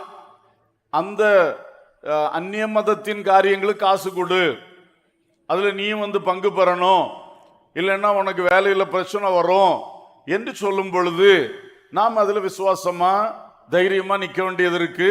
கர்த்தருடைய பலத்தோடு கர்த்தரை நாடுங்கள், கர்த்தரிடத்துல பேசுங்க. அப்புறம் அந்த சம்பந்தப்பட்ட அதிகாரி இடத்துல அன்பாக, தாழ்மையாக, பக்குவமாக பேசுங்கள். அல்லேலூயா. கர்த்தர் செய்வார், கர்த்தர் செய்வார், கண்டிப்பா செய்வார். அதுக்குதான் தானியேல் புஸ்தகத்துல இதை எழுதி தந்திருக்கிறார். வேற எந்த விஷயம், என்ன விஷயம்? சில பிள்ளைகளுக்கு இது school day function, college day function, எல்லாரும் நகை போடணும், அங்க இது போடணும், இது போடணும், கட்டாயப்படுத்துவார்கள். டிராமால நடிக்கணும். அப்ப சில பிள்ளைகள் தங்களுக்கு அதுல பிரதிஷ்டையில இருக்கிறாங்க. நகை அணிய மாட்டோம் என்கிற பிரதிஷ்டையில இருக்கிறாங்க. இந்த மாதிரி சாயங்களை பூச மாட்டோம் எங்க பிரதிஷ்டையில இருக்கிறாங்க. அவங்கள பிடிச்சு கம்பல் பண்ணுவாங்க. அப்பெல்லாம் இந்த தானியேல நீங்க நினைச்சுக்கிடுங்க, நீங்க ஆண்டவரிடத்திலே ஜபித்து விட்டு சம்பந்தப்பட்டவங்களை தனியா கூட்டத்தில் வச்சு பேசக்கூடாது. மற்ற பிள்ளைகள், மற்ற ஆசிரியர்கள் இருக்கும்போது பேசக்கூடாது. அது பிறகு ஒவ்வொருத்தரும் ஒவ்வொன்று சொல்லி அதை பெருசாக்கி விட்டுருவாங்க. நீங்க ஜோம் பண்ணிக்கிட்டு ஞானமா அவங்கள்ட்ட தனியா போய் பக்குவமா, அன்பா, பண்பா, தாழ்மையா பேசணும். அல்லேலூயா. தானியேல் அப்படித்தானே செஞ்சார். ஐயா எனக்கு இது முடியாத ஐயா, 10 நாள் வேணா சோதிச்சு பாருங்க ஐயா, அப்படி சொல்லி அன்பா பேசும் பொழுது அந்த மனுஷனுடைய உள்ளத்திலேயே தயை கிடைக்க செய்தார். அல்லேலூயா. அதனால பிள்ளைகளே, பையன்மாரு, பெரியோரு, எந்த இடத்திலும் சத்தியத்தின்படியான உங்களுடைய நல்ல பிரதிஷ்டைகளை நீங்க விட்டு கொடுக்க வேண்டாம். கர்த்தர் உங்களுக்காக யாரிடத்தில் தயை கிடைக்கணுமோ அதை கிடைக்கும்படி செய்வார். அல்லேலூயா, அல்லேலூயா. ஸ்தோத்திரம். தானியேலுக்கு தயை கிடைத்தது. அடுத்தது 1-2 வசனங்களை உங்களுக்கு நினைப்பூட்டுகிறேன். இவ்வளோ நேரம் நம்ம சரித்திரத்தை வச்சு நம்ம அனுபவங்களை பேசணும். அதே நேரத்தில் ஒரு முக்கியமான விஷயம், எப்போ மனுஷ தயவு கிடைக்கும்? அதில் ஒன்று, கர்த்தர் நம்மோட இருக்க வேண்டும். அப்படிதானே? முக்கியமான பாயிண்ட் என்ன? கர்த்தர் நம்மோட இருக்கணும். அதுக்கு தக்கதாக நமது வாழ்க்கை கர்த்தருக்கு முன்பாக இருக்கணும். அதுதான் மெயின் விஷயம் நம்ம பார்த்தோம். அடுத்தது நீதிமொழிகள் 3ஆம் அதிகாரம் 3-4 ஆகிய வசனங்கள் வாசிங்க. நீதிமொழிகள் 3:3-4. கிருபையும் சத்தியமும் உன்னை விட்டு விலகாதிருப்பதாக, நீ அவைகளை உன் கழுத்திலே பூண்டு அவைகளை உன் இருதயமாகிய பலகையில் எழுதிக்கொள். அதனால் தேவனுடைய பார்வையிலும் மனுஷருடைய பார்வையிலும் தயையும் நற்புத்தியும் பெறுவாய்.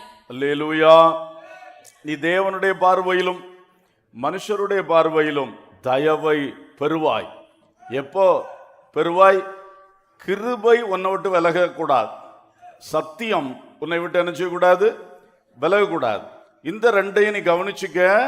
அப்போ நீ எல்லா விஷயத்திலும் தேவனிடத்திலும் தயவு பெறுவாய், மனுஷரிடத்திலும் என்ன பெறுவாய்? கவனிக்கிறீங்களா? எல்லாரும் யாருக்கோ சொல்றாருன்னு அப்படி இருக்கீங்களா? உங்களுக்கு தான். அல்லேலூயா. தயவு செய்து கவனிங்க. கிருபை விலகக்கூடாது. இதுக்கும் கர்த்தர் நம்மோட இருந்தா கிருபை ஆட்டோமேட்டிக்கா நம்மளோட இருக்கும். அப்படிதானே? கர்த்தர் பிரியமானது செய்தா கிருபை இருக்கு. தேவ கிருபை. மனத்தாழ்மை உள்ளவர்களுக்கு அவர் என்ன செய்கிறாரு? கிருபை அளிக்கிறார். நீதிமான்களுக்கு கிருபை அளிக்கிறார். நீதிமானை காருண்யம் என்னும் கேடகத்தால் சூழ்ந்து கொள்வீர்னு இருக்கு. காருண்யம் என்றால் கிருபை, இரக்கம்.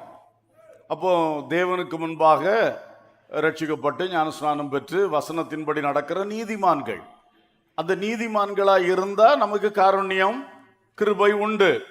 நம்ம ஸ்தோத்திரங்கள் பண்ணி தேவனை துதிக்கணும், மகிமைப்படுத்தணும். அப்போ கிருபை என்ன செய்யும்? பெருகும். இப்படி நிறைய விஷயம் படிக்கிறோம்.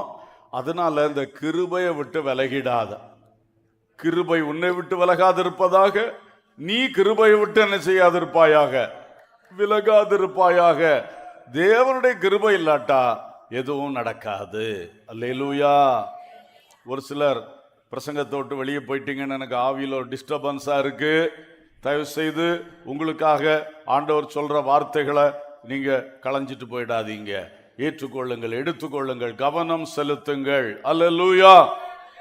அப்போ கிருபை உன்னை விட்டு விலகக்கூடாது. அதே மாதிரி சத்தியம் உன்னை விட்டு விலகாதிருப்பதாக. சத்தியம்னா என்ன? அந்த வசனத்துல படிச்சு அறிகிறோமே, அதுதான் சத்தியம்.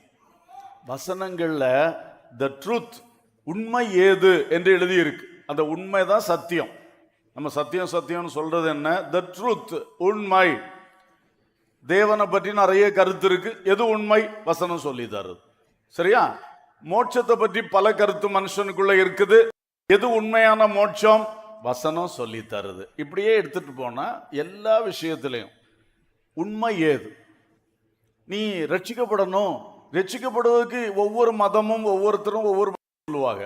ஆனா பைபிள் வசனம் சரியான ட்ரூத், உண்மையான சத்தியத்தை சொல்லுது. அல்லேலூயா. இப்படி எல்லா விஷயத்திலையும் சத்தியத்தை ஆண்டவர் நமக்கு பைபிள்ல இருந்து வெளிப்படுத்தி தருகிறார். அந்த சத்தியத்தை, நீ அறிந்த சத்தியத்தை விட்டு நீ என்ன செய்யக்கூடாது? சொல்லுங்க, விலக கூடாது. அப்போ உனக்கு தேவ தயவும் கிடைக்கும், மனுஷ தயவும் கிடைக்கும். சில பிள்ளைகள் உண்டு, எப்படா இந்த கன்னியாகுமரி மாவட்டத்தை விட்டு வெளியே போலாம், சத்தியத்தை காத்துல பரத்திக்கிட்டு உலகத்தை கொடி போல பிடிச்சுக்கிட்டு உன் வாழ்க்கையை தாறுமாறா போகுது. கர்த்தருக்கு பிரியம் அல்ல. கர்த்தர் உன்னை குறித்து வேதனைப்பட்டு கொண்டிருக்கிறார். உன்னை சத்தியமுள்ள ஒரு இடத்துல பறக்க வைத்து, சத்தியமுள்ள ஒரு பெற்றோர் கையில வளர்க்க பண்ணி, சத்தியமுள்ள ஒரு சபையில சத்தியத்தை கேட்க வச்சு, அந்த சத்தியத்துல வளர்த்தி ஆளாக்கி, உன் படிப்புக்காக, உன் வேலைக்காக, உன்னுடைய கல்யாணத்தின் நிமித்தம் ஒன்ன ஆண்டவர் அந்த ஏதாவது ஒரு ஏரியால அவர் தீர்மானிச்சல போய் சாட்சியா நிறுத்தணும்னு விரும்பி உனக்கு அந்த உயர்வை தந்து ஒன்ன அனுப்பி இருக்கும் பொழுது, நீ முதல்ல மிதிச்சு தள்ளுறது இந்த சத்தியத்தை தான், கர்த்தரை தான். இது நல்லா இருக்காது. அந்த ஒரே வார்த்தையில நிறுத்திக்கிட்டேன், நல்லா இருக்காது. எப்படி நல்லா இருக்கும்? உன்னை வளர்த்தின கர்த்தரை நீ காலின் கீழே மிதிக்கிற. அவர் உன்னை இவ்வளவு தூரம் உயர்த்தினது இந்த சத்தியத்துக்கு நீ கீழ்ப்படிஞ்சனால. அந்த சத்தியத்தை நீ விட்டு விலகினால் கிருபை உன்னை விட்டு விலகிறோம், தேவ தயவு விலகிறோம், மனுஷ தயவு உனக்கு கிடைக்காது. என்ன செய்ய போகிறாய் இன்னைக்கு தெரியாது. திடீர்னு எல்லாம் வந்து கழுத்துல இறுகும் பொழுது அன்னைக்கு தான் தெரியும். அது வரைக்கும் ஒன்றும் தெரியாது. அந்த கடைசியில ஒரு பிடிக்கும் பாருங்க, தப்ப முடியாது. நீ என்ன சத்தியத்தை அறிஞ்சியோ அங்க போனா கண்ட சத்தியத்தை சொல்லுவான். இதான் சத்தியம்னு சொல்லுவான் ஒருத்தன், இதான்னு இன்னொருத்தன் சொல்லுவான். உன்னை கர்த்தர் எங்க வச்சு வளர்த்தினார், உன்னை எப்படி உருவாக்கினார், நீ எப்படி இந்த நிலையை அடைந்தாய், எந்த சத்தியத்துக்கு நீ கீழ்ப்படிஞ்சதுனால இந்த நிலையில வந்த? மகளே, மகனே, சகோதரியே, சகோதரனே, கிருபையையும் சத்தியத்தையும் விட்டு விலகாமல் இரு. அப்பொழுது உனக்கு தேவ தயவும் மனுஷ தயவும் உனக்கு கிடைக்கும். அல்லேலூயா. நீதிமொழிகள் 13:15 சொல்லுகிறது, நற்புத்தி தயையை உண்டாக்கும், துரோகிகளுடைய வழியோ கரடு முரடானது. நல்ல புத்தி, நம்ம சாதா சொல்லணும்ல, அவனுக்கு நல்ல புத்தி இல்லை, நற்புத்தி. நல்ல புத்தி இருக்கணும், நல்ல சிந்தனை இருக்கணும். நற்புத்தி உனக்கு என்ன கொண்டு வருமா? தயையை கொண்டு வரும். ஹல்லேலூயா. நற்புத்தி தயவை கொண்டு வரும். இங்கிலீஷ்ல good understanding wins favour. Good understanding wins favour. நல்ல புத்தி முதல்ல, நல்ல சிந்தனை. இந்த கெட்ட புத்தி இருக்கக்கூடாது. ஒரு காரியத்தை சிந்திக்கும் பொழுது நல்ல புத்தி உள்ளவங்க ஒரு விதமாக சிந்திப்பாங்க, கெட்ட புத்தி உள்ளவங்க அதை வித்தியாசமாக சிந்திப்பாங்க. நல்ல புத்தி உள்ளவங்க ஒரு விதமாக பேசுவாங்க, கெட்ட புத்தி உள்ளவங்க அதை பற்றி வித்தியாசமாக பேசுவாங்க. நீங்க எப்படி இருக்கிறீங்க? ஒரு காரியத்தை அணுகும் பொழுது அல்லது அதை நீங்க கவனிக்கும் பொழுது என்ன ஒரு நோக்கம் உங்களுக்குள்ள வருது?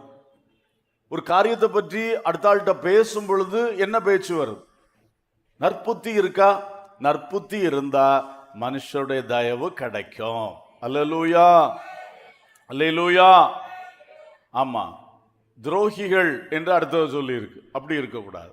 ஒருத்தர் முகத்துக்கு முன்னால நின்று ஒன்ன பேசிட்டு அந்த பக்கம் போய் இன்னொன்ன பேசுறது துரோகம். அவனை ஏமாற்றி காரியங்களை செய்வது துரோகம். அது நல்ல புத்தி உள்ளவன் செய்ய மாட்டேன். இல்லைன்னா நீ ஒரு நாள் உன் தந்திரத்தில் பிடிபடுவாய், உனக்கு மனுஷ தயவு கிடைக்காது. அடுத்தது குட் அண்டர்ஸ்டாண்டிங். அதை மட்டும் சொல்லி நிறுத்த விரும்புகிறேன். குட் அண்டர்ஸ்டாண்டிங் அதாவது நாம் பிறரை புரிந்து கொள்வது, நம்மை பிறர் புரிந்து கொள்வது, இந்த ரெண்டுமே அதில் இருக்கு. Good understanding. நான் என்னோடு இருக்கிற என் குடும்பத்தை, என்னுடைய ஃப்ரெண்ட்ஸை, என்னுடைய அயலகத்தார, என்னோட உடன் பணியாளர்களை, என் சபை விசுவாசிகளை புரிந்து கொள்ளுகிறது, என்னை அவர்கள் புரிந்து கொள்ளுகிறது. ரெண்டு பக்கமும் சரியா வரணும். இப்போ நம்மளை பற்றி ஒருத்தர் தவறா புரிந்து கொண்டிருக்கிறார்னு வச்சுக்கிடுங்க, அவர் நமக்கு தயவு செய்யவே மாட்டார். அவருக்கு எல்லாமே தவறா புரிஞ்சு வச்சிருக்கிறாரு. நம்ம நன்மை செய்தாலும் அவர் ஏதோ இதுல தந்திரம் இருக்குன்னு நினைப்பாரு, நல்லதுக்கு சொன்னா நம்மளை பொல்லாதவன் நினைப்பாரு. ஆனா நம்ம நற்புத்தியோட நல்லது தான் செய்கிறோம், அவர் புரிந்து கொள்ளல நம்மளை பற்றி. நமக்கு வேதனையா இருக்கும், ஏன் இவன் அல்லது இவா என்னை புரிந்து கொள்ளல, இவ்வளவு தூரம் இந்த குடும்பத்துக்காக நான் உண்மையா பிரயாசப்படுறேன்னு, என் புருஷன் புரிந்து கொள்ளலையே, மாமா புரிந்து கொள்ளலையே என்று வருத்தப்பட உண்டு. என் பிள்ளைகள் என்னை புரிந்து கொள்ளலையே, எவ்வளவு கஷ்டப்பட்டு வளர்த்துருக்கேன், பிள்ளைகள் என்ன புரிந்து கொள்ளலையே, இப்படி நிறைய இருக்கும். அந்த புரிந்து கொள்ளாமை யார் புரிந்து கொள்ளலையே அவங்கள்ட்ட தயவு வர வாய்ப்பே கிடையாது. அப்போ அதையும் நம்ம கவனிக்கணும். நம்ம மற்றவங்களை புரிந்து கொள்வதிலையும் கவனம் செலுத்தணும், பிறர் நம்மை புரிந்து கொள்வதிலையும் கவனம் செலுத்தணும். நாம் எப்படி பிறரை புரிந்து கொள்வது? ஒரு சின்ன காரியம் சொல்றேன். அவங்களுக்கு நடக்கிற காரியங்களை அவங்க ஸ்தானத்திலிருந்து சிந்திக்கணும். நான் என் ஸ்தானத்திலிருந்து சிந்திச்சேன்னா எனக்கு அதை புரிந்து கொள்ள முடியாது. இவர் யார்? இவர் ஒரு ஏழ்மை நிலைமையிலிருந்து வளர்ந்தவர், இவருக்கு இவ்வளவு அறிவு இருக்கு, அல்லது இவருக்கு இவ்வளவு திராணி இருக்கு, இவ்வளவு பலம் இருக்கு. அப்ப இவர் எப்படி அதை சந்திக்க முடியும், அதை எப்படி பண்ண முடியும்? அப்படி அவருக்கு இடத்துல இருந்து நம்ம சிந்திச்சோம்னா கொஞ்சம் கூட புரியும். நான் இருக்கிற இந்த நிலைமையை வச்சுட்டு அவனுக்கு ஏன் அதை செய்ய முடியல, இவன் ஏன் அப்படி இருக்கான், அப்படி பேசினா அது சரி வராது. எனக்கு ஆண்டவர் விசுவாசத்துல ஒரு பலனை தந்திருக்கிறார், உடனே எல்லாரையும் அப்படியே வச்சு நான் பார்த்துக்கிட்டு அவனுக்கு ஏன் இந்த இடத்துல ஒரு விசுவாசமா நிக்க முடியாதா, அவன் ஏன் இப்படி பேசினான், ஏன் பேசினான்? ஐயா, அவன் சூழ்நிலையில உட்கார்ந்து பார்த்தா தான் உனக்கு தெரியும். நீ அவன் சூழ்நிலையில இருந்தா ஒருவேளை அதோட மோசமா செய்திருப்ப.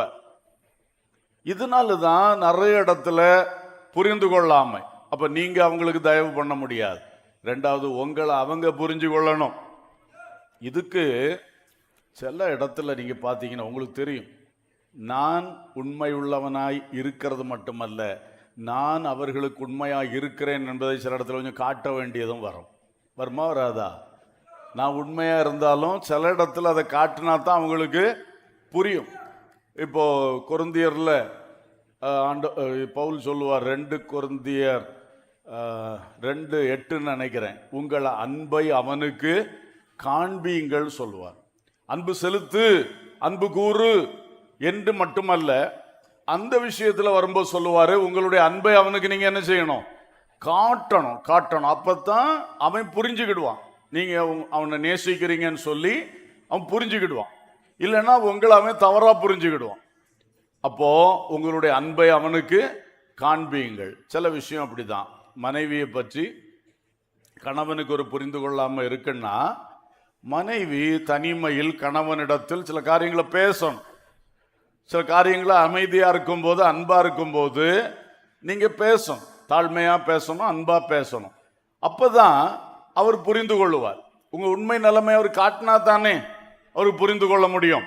இதே மாதிரி கணவனுக்கும் பெருமூச்சு விட்டுட்டு இருப்பார், நல்லா இருப்பார், எல்லாம் செய்வார், ஆனா உள்ளம் வேதனைப்பட்டுக்கிட்டே இருக்கும். ஏன்னா புரிந்து கொள்ளலையே, என் பிள்ளைகள் இந்த விஷயத்துல என்ன புரிந்து கொள்ள, என் மனைவி புரிந்து கொள்ளல. அப்போ அப்படி பெருமூச்சு விடுற நீங்க ஒரு நாள் ஜெபத்தோட உங்க மனைவிட்ட அந்த மேட்டரை பற்றி கொஞ்சம் பேசுங்க, அன்பா பேசுங்க. சண்டை வந்துடாத அளவுல, அது பேச போய் அடுத்த பிரச்சனை வராத அளவுல விவேகமா. ஆனா நீங்க கொஞ்சம் பேசும் பொழுது அந்த மிஸ் அண்டர்ஸ்டாண்டிங் என்ன செய்யும், மாறும். சில காரியங்களை வாயை திறந்தால்தான், இந்த தகவல்கள் அங்க சரியா கொடுத்தா தான் அவங்க புரிஞ்சு கொள்ள முடியும்.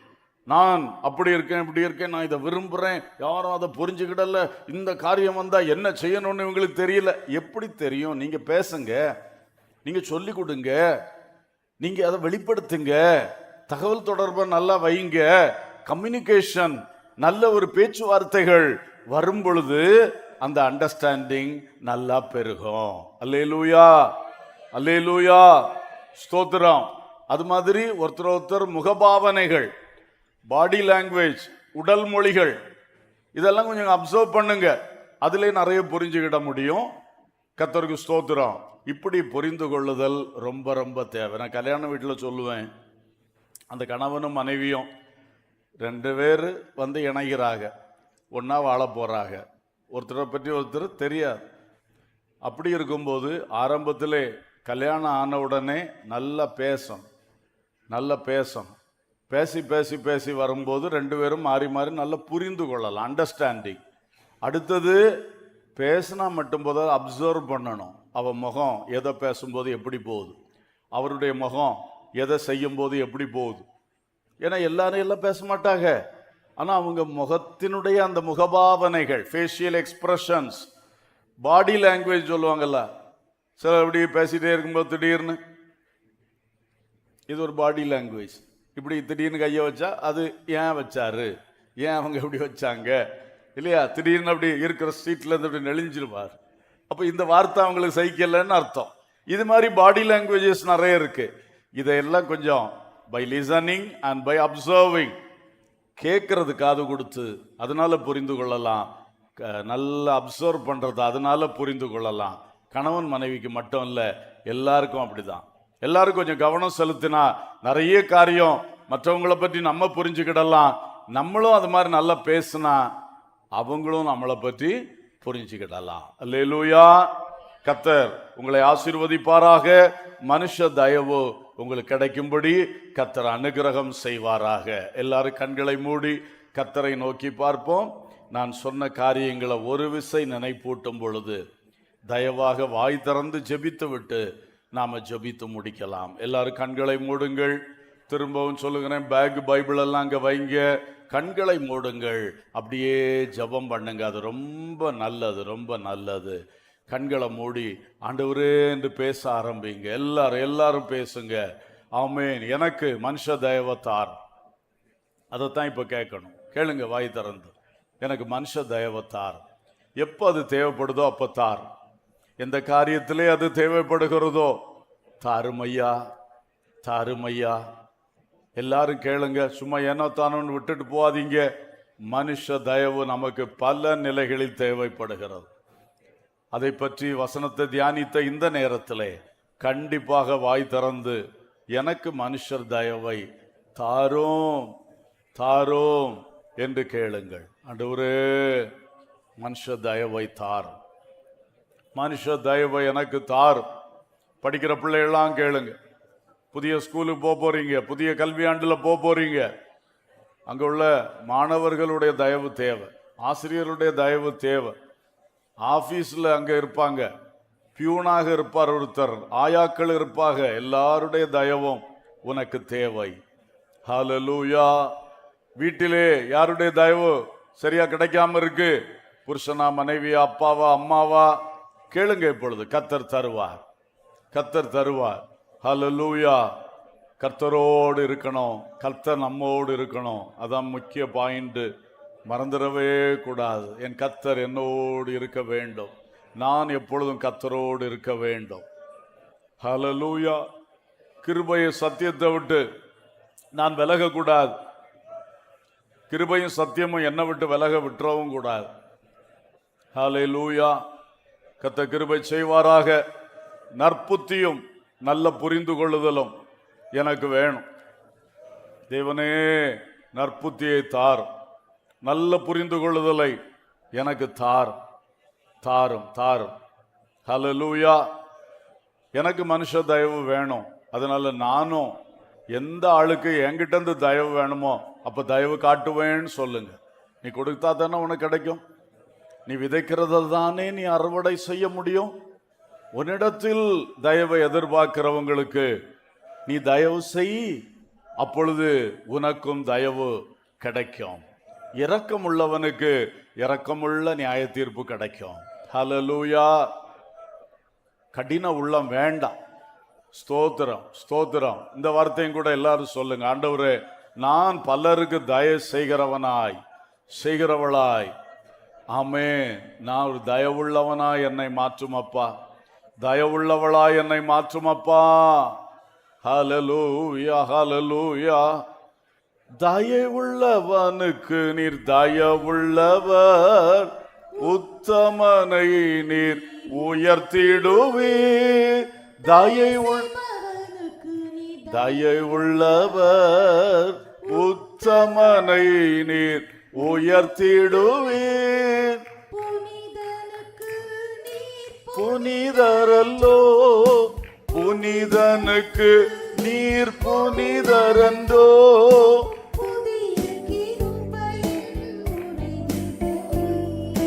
புதிய கிருபையின் உறைவிடமே, தாவே என் பலனே, உம்மில் அன்பு கூர்ந்திடுவேன்.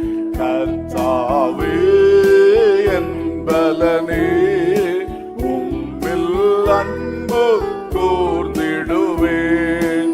தயை செய்பவனுக்கு நீர் தயை உள்ளவர், உத்தமனை நீர் உயர்த்திடுவீர். தயை செய்பவனுக்கு நீர் தயை உள்ளவர், உத்தமனை நீர் உயர்த்திடுவீர். புனிதனுக்கு நீர் புனிதரந்தோ, புனிதனுக்கு நீர் புனிதரந்தோ. புதிய கிருபையின் உறைவிடமே, புதிய கிருபையின் உறைவிடமே. கர்த்தாவே என் பலனே, உம்மில் அன்பு கூர்ந்திடுவேன்.